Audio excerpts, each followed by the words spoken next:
개혁은 먼 곳에 있지 않습니다. 우리 주변에 있는 작은 자들을 예수님처럼 여기고 섬기는 것, 바로 거기에 개혁의 불꽃은 타오르기 시작할 것입니다.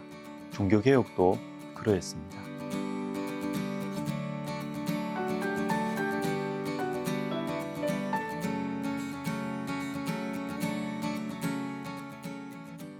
오늘 본문은 마태복음 25장 40절입니다. 임금이 대답하여 이르시되 내가 진실로 너희에게 이르노니 너희가 여기 내 형제 중에 지극히 작은 자 하나에게 한 것이 곧 내게 한 것이니라 하시고, 마태복음 24장 25장은 예수님의 재림에 관한 설교입니다. 특별히 25장에는 재림을 어떻게 준비해야 하는지가 나타나 있는데, 첫째는 깨어 있는 것입니다. 둘째는 충성하는 것입니다. 그리고 마지막은 지극히 작은 자들을 예수님처럼 여기고 섬기는 것이에요. 이 세 가지는 연속선상에서 보는 것이 좋습니다. 깨어 있어야 한다라는 말씀은 그냥 잠 안 자고 밤을 꼬박 새워야 한다는 게 아니죠. 바로 다음에 나오는 말씀, 즉 주님께서 맡겨주신 일들에 충성하면서 깨어 있어야 한다는 것입니다. 그러면 우리가 충성해야 되는 그 적은 일에 충성하였도다. 이 적은 일은 무엇일까요? 그게 바로 다음 비유에 나오는 지극히 작은 자 하나를 영접하고 돌보고 위로하는 것입니다. 루터의 종교개혁 이전에 이미 체코의 프라하에서 종교개혁의 나팔이 울려 퍼졌습니다. 물론 사람들의 눈에는 실패한 종교개혁으로 보였기 때문에 역사의 주목을 받지 못했지만, 이 실패한 개혁의 불씨가 100년 후 루터와 칼빈에게 이어져서 성공적인 종교개혁의 열매들이 맺히게 되었어요. 체코 종교개혁의 대표적인 인물이 얀 후스인데, 이 후스에게 영향을 미친 사람이 바로 얀 밀리치, 또한 요한 또는 요한 밀리치라고 하는 사람입니다. 그런데 그는 종교개혁을 일으키겠다는 거대한 계획을 가지고 시작한 게 아니에요. 밀리치의 개혁, 이 종교개혁의 강력한 지진의 이 진원지는 바로 매춘 여성들을 위한 섬김이었습니다. 밀리치가 사역했던 이 베들레헴 채플에 출석하던 사람들 중에서 가장 작고 소외된 사람들이었던 이 여인들은 라틴어로 진행되던 당시의 예배와 설교를 알아들을 수가 없었어요. 그러니까 복음을 들을 수 없었던 것입니다.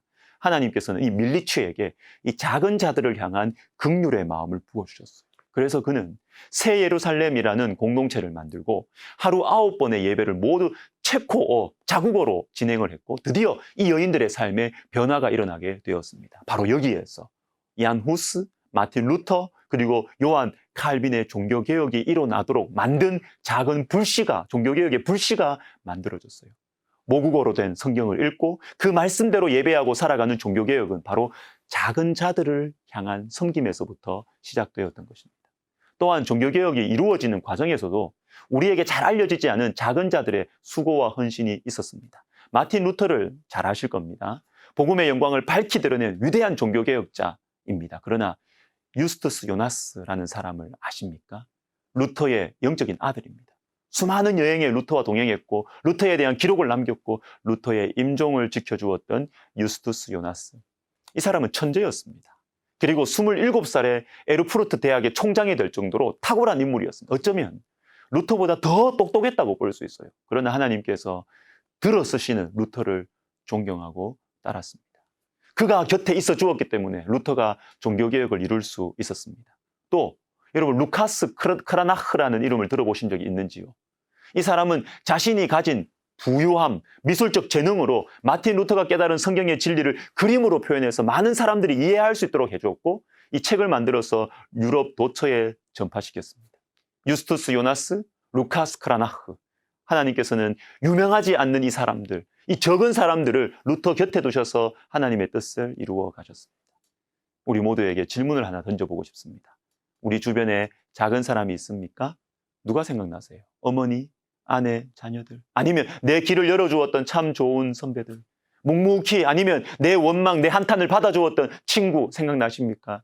참 귀한 사람들입니다. 그러나 작은 자를 섬기는 것, 작은 자의 인생을 살아가는 것은 말은 멋있지만 실제로 그렇게 살긴 어려워요. 남에게 말하기는 쉽고 다른 사람을 비판하는 기준으로 삼기는 쉽지만 내가 그렇게 사는 건 힘들어요. 어떻게 할까요? 마태복음 6장에 사람에게 보이려고 행하지 않도록 주의하라. 하늘에 계신 너희 아버지께 상을 받지 못하느니라. 하나님 바라보라는 것입니다. 사람들이 나를 보는 것, 이거 막을 수 없어요. 사람들의 평가. 그러나 중요한 것은 내가 누구를 바라보는가 하는 것입니다. 고린도전서 4장을 봅시다. 고린도전서 4장은요. 어떤 특정한 상황 속에서 나오는데 바로 앞에 있는 고린도전서 3장에 바울파, 아볼로파, 게바파, 즉 베드로파죠. 교회 안에 분열이 일어난 거예요. 몇몇 탁월한 인물들을 중심으로 파가 나뉘면 어떤 일이 생깁니까? 그 지도자들이, 인간 지도자들이 더 주목을 받습니다. 바울파에 속한 사람들은 바울이 베드로보다 낫다고 해야 자기들이 나아 보일 것이고, 베드로를 따르는 사람은 베드로가 바울과 아볼로보다 낫다고 주장할 것입니다. 사람들의 평가, 존경, 인기가 중요하게 여겨지는 그런 상황 속에서 하나님께서는 사람에게 보이려는 인생을 살지 않을 수 있는 방법을 말씀해 주십니다. 4장 4절. 내가 자책할 아무것도 깨닫지 못하나 이로 말미암아 의롭다 함을 얻지 못하노라. 다만 나를 심판하실 이는 주시니라. 바울이 아볼로보다 나은지 못한지, 베드로가 나보다 훌륭한지 아닌지 관심 없다는 것입니다. 나를 심판하실 이는 주시니라. 나에게 상을 주시는 분, 나를 평가하시고 판단하실 분은 하나님 한 분밖에 없다는 것입니다. 사랑하는 성도 여러분, 하나님만 바라볼 때 작은 자를 사랑할 수 있고 작은 자의 삶을 살 수 있습니다. 저는 오스 기니스라는 사회학자의 유명한 책 소명에 나오는 문장을 참 좋아합니다.